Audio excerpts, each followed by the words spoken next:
오늘 말씀 보겠습니다. 오늘 말씀은 마태복음 14장 22절에서 33절까지입니다. 마태복음 14장 22절에서 33절까지의 말씀, 제가 가진 성경은 신약 성경 24쪽입니다. 마태복음 14장 22절부터 33절 말씀을 교독하시겠습니다. 예수께서 즉시 제자들을 재촉하사 자기가 무리를 보내는 동안에 배를 타고 앞서 건너편으로 가게 하시고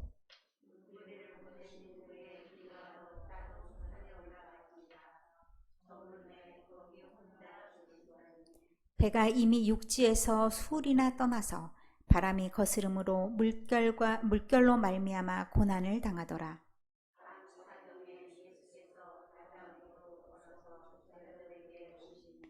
제자들이 그가 바다 위로 걸어오심을 보고 놀라 유령이라 하며 무서워하여 소리 지르거늘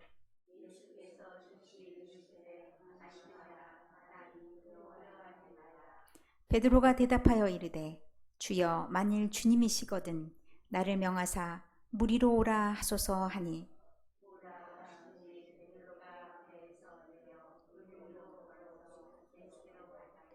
바람을 보고 무서워 빠져가는지라 소리질러 이르되 주여 나를 구원하소서 하니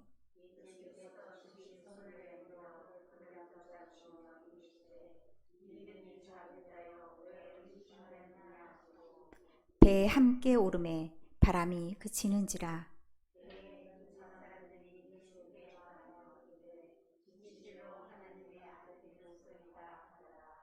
아멘. 자, 오늘은 신나는 동요로 시작하겠습니다. 이 동요 영상이 있습니다. 영상을 보고 약간 개사한 곡이거든요. 그래서 이 버전을 딱 우리가 몸에 익히면 집에 가셔서 아무 염려를 안 하셔도 됩니다. 저 노래가 떠오르면 됩니다. 여러분 길게 설교하면 다 까먹잖아요. 그래서 가장 효과적인 방법이 뭘까 생각해 보니까 저 바람 불어도 괜찮아요 라는 동요가 확 떠오르더라고요. 그래서 영상을 준비했습니다. 앞에 화면을 보시고 따라 하시면 절대 잊지 않을 수 있습니다. 자, 화면을 보여주시죠.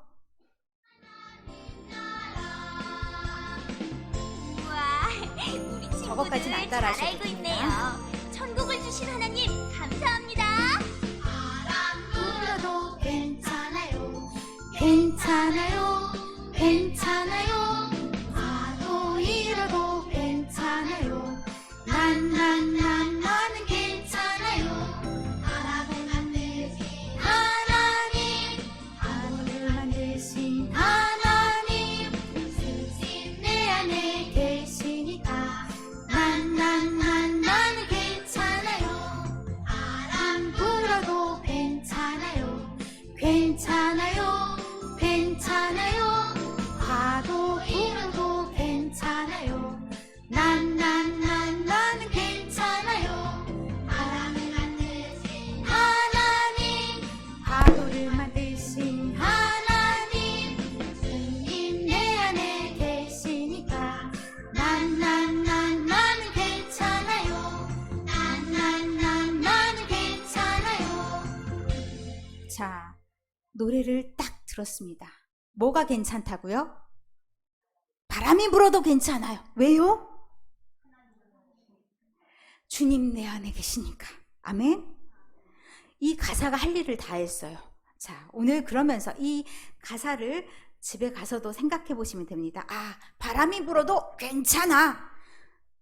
싱싱 불어도 괜찮아. 왜요?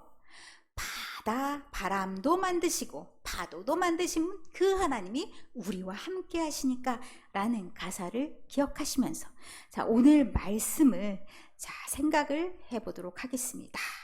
자, 우리가 눈에 보이는 것이 굉장히 중요합니다. 눈에 보이지 않으면 어때요?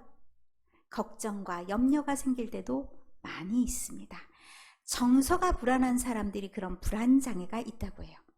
그래서 보이지 않으면 하나님이 안 계셔 라고 말할 수 있는 사람들도 있어요. 꼭 뭔가 보여줘야 돼. 이런 믿음이 우리의 믿음은 아니시기를 바랍니다. 자, 오늘 마태복음 14장의 시작이 어떻게 시작하냐면 세례 요한이 죽은 걸로 시작합니다. 세례 요한은 죽었는데 예수님의 소문은 무성하고 사람들이 생각할 때 저 사람은 누구지? 저 사람 혹시 세례 요한이 부활한 것 아니야?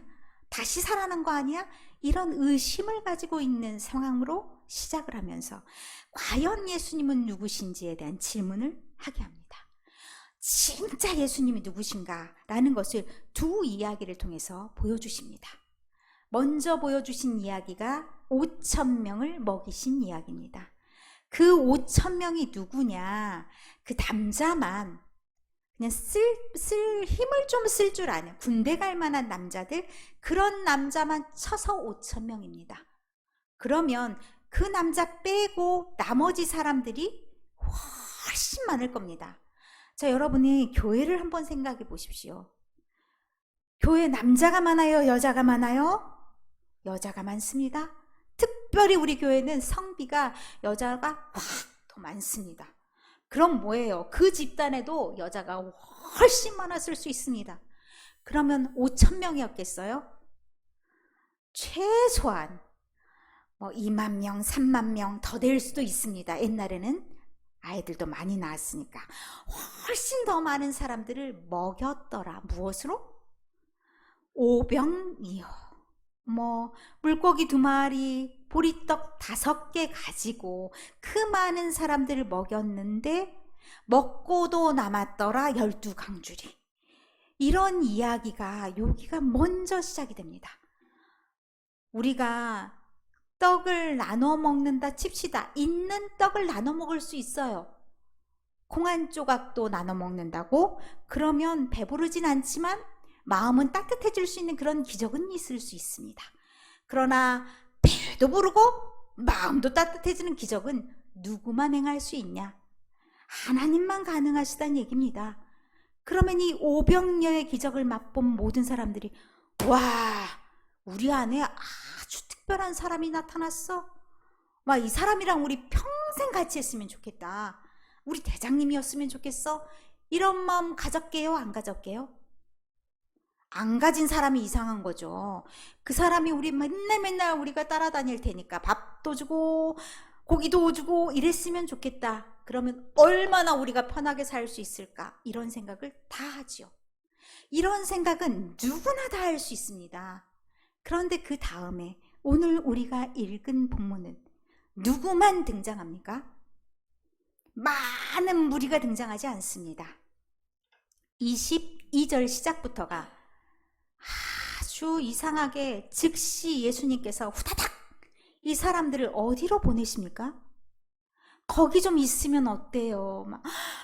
우리 예수님이 그런 분이셔. 우리가 3년 동안 이 예수님을 모시고 살았다? 그러면서 어깨도 들썩들썩 사람들에게 우리 사람 잘못 본 거 아니지. 우리 사람 잘 봤지.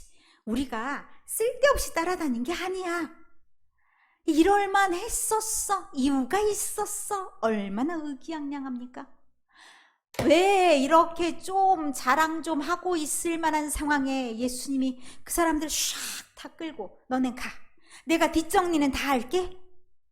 보통 뒷정리는 누가 해요? 하인들이 하는 거잖아요. 예수님은 이렇게 멋있게 가시면 되는데 예수님이 내가 뒷정리할게. 너네는 후딱 가. 그리고 막 재촉하셔서 그들을 보내십니다. 이 무리들에게서 확 떼어놓는 그런 느낌입니다. 왜 예수님은 무리들에게 확 떼어놓으면서 그들을 따로 보내셨을까? 라는 질문부터 시작합니다. 그러면 이 대다수가 경험하는 예수님과 이 특별한 사람들이 경험하는 예수님은 전혀 다른 예수님이라는 것을 생각하게 합니다. 모두가 경험할 수 있는 예수님은 등 따시고 배 따시게 해주는 그런 예수님, 초신자들이 경험하는 그런 예수님, 내가 예수님을 따르기로 결정하지 않아도 갈 수 있는 그런 길, 야, 나 한번 따라와봐 유혹하는 것처럼 해주는 그런 예수님. 그런데 순식간에 표정은 달라지고 장면도 달라지고, 자, 이제 무리를 다 예수님이 보내시는 동안에 제자들을 배에 띄워서 저만치 보내십니다. 그 저만치가 건너편으로 가라 하고 보내셨습니다. 그러면 이 장면은 여기에서는 좀 떨어져야 된다라는 의미이기도 합니다. 여기에 계속 생각하면 예수님에게 우리 예수님 우리에게 뭘 주시지 않을까? 우리 예수님이 이 땅에 계속 우리랑 같이 있었으면 좋겠는데, 이런 생각을 하기 마련인데 그 장면을 딱 제외시키고 딱 끄집어서 건너편으로 가라시면서 예수님은 지금 뭘 하시냐? 기도하러 가십니다. 그들에게도 시간을 주시고 그 제자들에게도 시간을 주시고 예수님은 따로 시간을 가지십니다. 이 제자들끼리는 무슨 얘기를 했을지 잘 모르겠습니다. 여러분이라면, 여러분이 이 배를 탄 제자들이라면 무슨 얘기를 했겠습니까? 야, 우리 이제 고생 끝났어. 야, 우리가 했던 걸 한번 생각해봐. 누가 공이 제일 많았을까? 이런 생각을 했을 수도 있습니다. 내가 1등, 야, 너는 그보다 못했잖아. 너 빠진 적 있지? 이런 거 했을 수도 있습니다. 그런데 예수님은 그 시간에 그들과 함께하지 않으면서 하나님을 만나러 갑니다. 이 하나님을 만나러 간다라는 것이 제자들에게도 사실을 전달이 돼야 되는데 그 제자들에게 이 예수님의 마음은 아직 전달이 되지 않았습니다. 예수님은 하나님을 만나면서 하나님이 이 땅에 자기를 보내신 목적을 다시 생각합니다. 능력이 없어서가 아닙니다. 능력으로 충분히 모든 것을 다 해줄 수도 있고 해서 영광을 받을 수도 있습니다. 그러나 하나님이 이 땅에 오신 목적, 하나님이 이 땅에 예수님을 보내신 목적이 그와 같지 않음을 다시 생각하는 그 시간을 갖습니다. 그러면서 다시 이제 제자들에게로 향하는 모습을 보게 합니다. 그러면서 이 제자들에게 가는 상황이 어떠냐, 제자들의 상황이 어떤지를 보여주는데, 제자들이 육지에서 떨어져 가 있는데 갈릴리 바다 한가운데 있습니다. 갈릴리 바다는 돌풍, 그러니까 갑작스러운 바람이 막 불어서 굉장히 폭풍을 일으키는 그런 곳입니다. 바람도 있고 비도 불고 비도 막 내리고 그러면 어때요? 불안하고 힘들고, 그런데 마치 그들의 마음과도 같습니다. 그들의 마음속에 휘몰아치는 것들이 있습니다. 한편으로는 예수님을 따르면 참 좋겠다라는 마음과 우리가 또 다른 갈등 상황에 있을 수도 있겠다. 왜? 예수님을 반대하는 사람들과 또 여러 가지 자신들의 삶을 놓고 온 그런 사람들이기 때문에 자신들의 삶을 돌아보면서 여러 가지 회한에 잠기는 그런 시간들이기도 합니다. 그런 돌풍이 몰아치는 상황, 이들의 고난당하는 그 상황 속에 예수님께서 뚜벅뚜벅 걸어오십니다. 그 걸어오시는 그 길이 우리가 흔히 걷는 이게 단단한 그런 땅이 아닙니다. 바다를 딛고 오십니다. 바다라는 것은, 지금도 바다라는 것은 어찌 될지 모르는 그런 곳, 혹시 죽음이 올 수도 있는 그런 곳, 그런 곳인데, 고대에는 바다라는 것은 굉장히 위험이 도사리고 죽을 수 있는 공간이라고 그렇게 생각을 해서 죽음과도 같은 그런 곳으로 인식했습니다. 그런 죽음의 장소를 예수님은 뚜벅뚜벅 걷고 오십니다. 그 예수님이 예수님 같아 보이지 않아서, 그 예수님이 그렇게 오실 것이라고 제자들은 상상도 못해서, 그것이 기적과도 같은 상황이라는 것을 제자들 입을 통해서 들려주십니다. 와, 유령이 나타났나 봐. 이곳을 어떻게 사람이 올 수 있겠어? 이곳을 올 수 있는 사람은 아무도 없어. 유령이지 유령. 다 놀라서 우린 다 죽었다 라고 생각하는 그런 상황이 됩니다. 예수님을 몰라본 것도 이상한 건데 한편으로 그것이 특별하고 기이한 상황, 기적적인 상황이라는 것을 보여주십니다.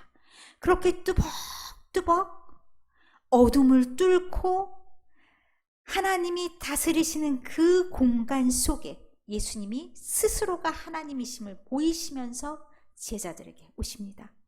제자들은 그 하나님을 인식하지 못하였지만 뚜벅뚜벅 오시는 그 제자들, 그들을 향해서 예수님께서 즉시 말씀해 주십니다. 두려워서 어찌할 줄을 모르는 그들을 향해서 망설이지 않으시고 즉시 말씀해 주십니다. 두려워 떠는 그들에게 안심해라. 나니 두려워하지 말라. 우리 성경에는 나다라는 표현을 썼습니다. 그런데 이 표현을 다시 보면 항상 계신 예수님이십니다.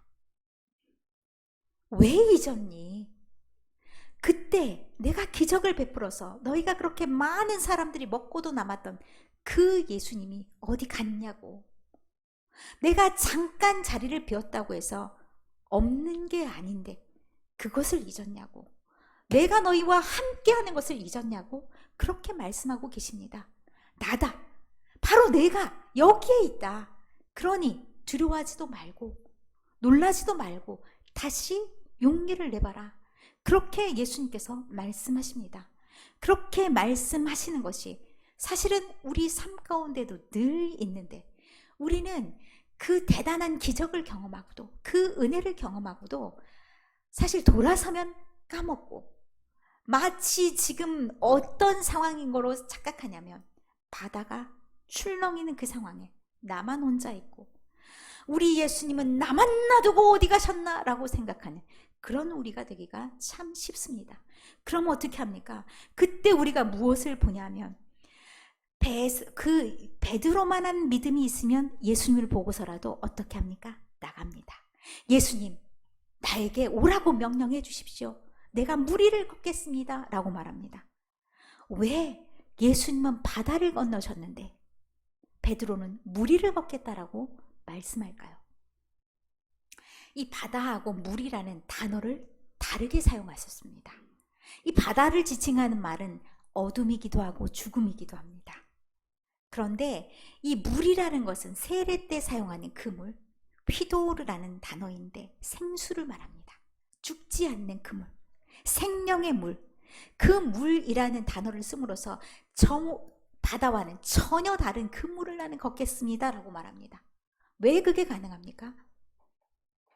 왜? 나는 누구를 향할 때 그게 바다도 생수가 되냐면, 나는 예수님을 향하고 나아갈 때 그 무서운 바다도 생수가 되고 단순한 물이 될 수가 있습니다. 생명의 길로 나아가는 그 길이 될 수 있는 겁니다. 그래서 나는 물로 가겠으니 주님 나를 불러주십시오 하고 베드로가 말합니다. 얼마나 큰 믿음입니까? 이 믿음이 끝까지 유지되면 참 좋겠으나 우리 사람이 그러면 사람이 아니죠. 대단한 믿음을 가지고 있다 할지라도 우리는 현타라고 합니다. 현실을 인식하면서 갑자기 내가 지금 뭐하고 있지? 이런 생각을 하면 두려움이 몰려옵니다. 그래서 어떻게 됩니까? 바람이 보였어요. 바람이. 예수님을 쫙 보고 가다가 갑자기 바람소리 행 소리가 딱 나니까 내가 지금 뭐하고 있어? 나는 일개 사람인데 내가 지금 무서워. 뭘 보고 있어요? 물을 보고 있어요. 그 물이 그럼 뭐가 됩니까? 바다가 됩니다. 내가 예수님을 보고 나갔을 때 그건 분명히 생명의 길로 이르는 생수였는데 내가 바다라고 느끼는 순간 쭈르르륵 나는 빠질 수밖에 없는 그런 상황이 됩니다. 그래서 바다에 쭉 빠져서 막 허우적거리는 그 상황, 예수님이 구경만 하고 있지 않으셨습니다. 그 허우적거리는 것을 안타깝게 여기시고 네가 그래 여기까지지 네 믿음이 거기까지냐? 너 내 수제자 아니냐? 라고 말씀하시지 않고 즉시 손을 잡아 일으키십니다. 우리가 그렇게 어려움에 처했을 때 아이고 내가 너를 3년 동안 교육시킨 그 시간이 아깝구나 라고 말씀하시지 않는다고요.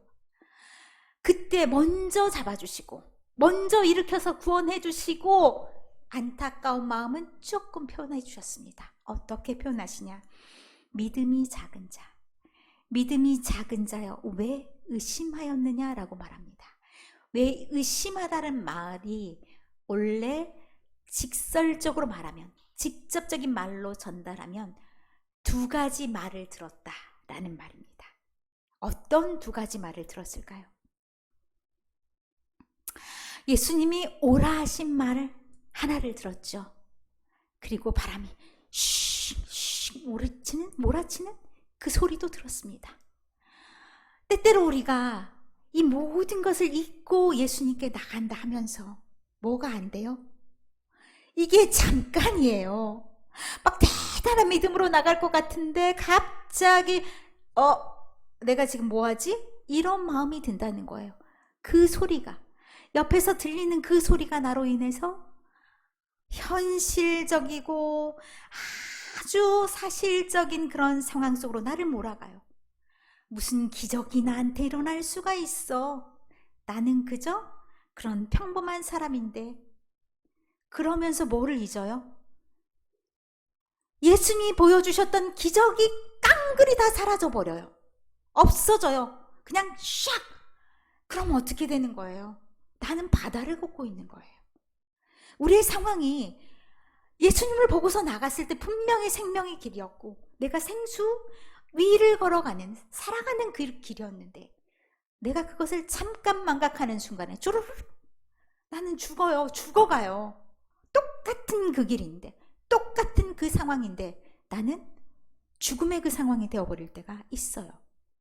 왜 그럽니까? 두 가지 소리를 자꾸 듣기 때문에. 이리 와, 이리 와, 괜찮아. 나도 간 그 길이야. 내가 여기서 서서 버티고 있잖아. 이렇게 말씀하시는 예수님의 소리는 온데간데 없고 무엇을 봐요? 무엇을 들어요? 저 바다, 내가 어떻게 극복해? 나는 할 수가 없어. 나는 뛰어넘을 수가 없어. 이 상황에서 나는 아무것도 할 게 없네. 이러면서 무너져가는 자신을 느낄 수밖에 없는 거예요. 그 순간 우리는 무엇을 바라봐야 됩니까? 내가 그 순간에 처해 있다 할지라도 나는 다시 내가 또 현타 왔구나. 하지만 물러가라. 나는 주님과 함께 있다. 에고의 힘이 나는 지금도 너와 함께 있다. 이런 말씀을 듣는 순간 내 안에, 내가 타고 있는 배 안에 누가 계시게 되는 거예요? 예수님이 함께 하시게 됩니다. 그럼 어떡합니까? 그렇게 소용돌이치던 그 바다가 죽음의 바다가 아니라 잠잠한 그럼 평온한 바다가 됩니다.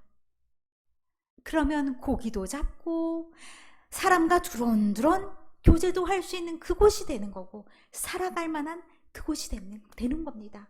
그러면 그때 우리가 이제 정말로 살아계신 주님을 경험하게 되는 겁니다. 제자와 제자 아닌 사람들 어떤 구별점이 있습니까? 제자라면 모름지기 우리가 하나님을 체험하는 그런 믿음이 있어야 됩니다. 남들도 다 아는 것 말하라고 우리 부르지 않았습니다.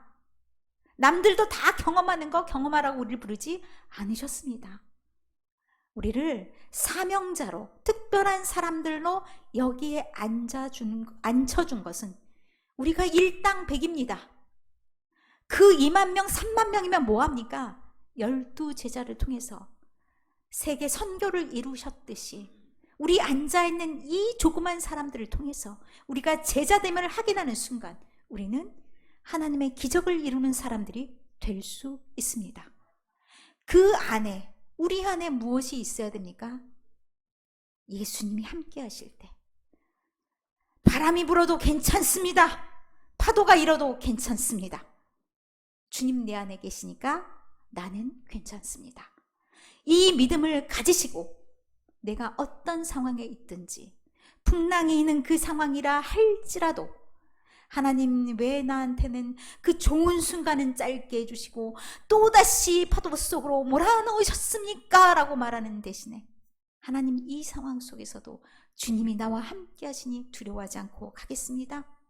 하나님이 나를 통해서 이루실 그 일을 이루어 주십시오 라면서 믿음으로 간증하면서 그 간증의 체험이 나만 살리는 것이 아니라 내 주변에 어려움을 당한 사람들 그 사람도 잡아 일으키면서 많은 물이 함께하면 뭐합니까? 배 안에 같이 있으면 뭐합니까? 아무 도움이 안 돼. 이런 사람들이 중요한 게 아니라 예수님을 그 안에 꽉 모시고 주님 모셨으니 이곳이 곧 교회인 줄 믿습니다 라면서 생명을 살리는 그런 사람들로서 여러분의 사명을 감당할 때 여러분의 주변 여러분이 있는 그곳이, 그리고 우리가 속한 이 교회가 하나님의 방주이며 하나님의 교회이며 하나님의 나라가 될 줄 믿습니다.